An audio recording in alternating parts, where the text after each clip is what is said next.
सोलापुरात पारा आता दिवसेंदिवस उन्हाचा वाढत चालल्यामुळे आता सोलापुरातल्या वकिलांना 16 मार्च पासून काळ्या कोट पासून सवलत देण्यात आली आहे। वकिलांकरिता भारतीय अधिवक्ता अधिनियम 1961 यामधील तरतुदीनुसार ड्रेस कोड ठरलेला आहे। तर सिव्हिल मॅन्युअल मधील प्रकरण 22 अनुच्छेद यानुसार वकिलांना ड्रेस कोड वापरास काही सवलती दिल्या। त्यामुळे वकिलांना 15 मार्च ते 30 जून या कालावधीत आता काळा कोट वापरण्यापासून सूट देण्यात आली आहे। त्यामुळे आता काही दिवस वकील काळ्या कोटाला सुट्टी देणार आहेत। उन्हाळ्यात काळ्या कोटामुळे त्रास होऊ नये म्हणून 3 महिने या सवलतीची तरतूद आहे। काळा कोट आणि वकील हे समीकरण जरी रूढ असलं तरी आता 3 महिने याला विश्रांती असणार आहे, अशी माहिती सोलापूर बार असोसिएशनचे अध्यक्ष ॲडव्होकेट सुरेश गायकवाड यांनी दिली।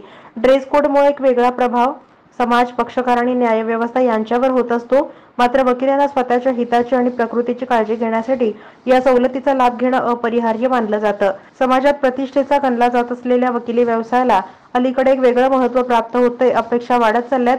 सजग समाज आणि जलद न्यायदानासाठी वकील महत्त्वाचा घटक आहे, तो टिकला पाहिजे यासाठी काही हितकारक तरतुदी करण्यात आल्यात।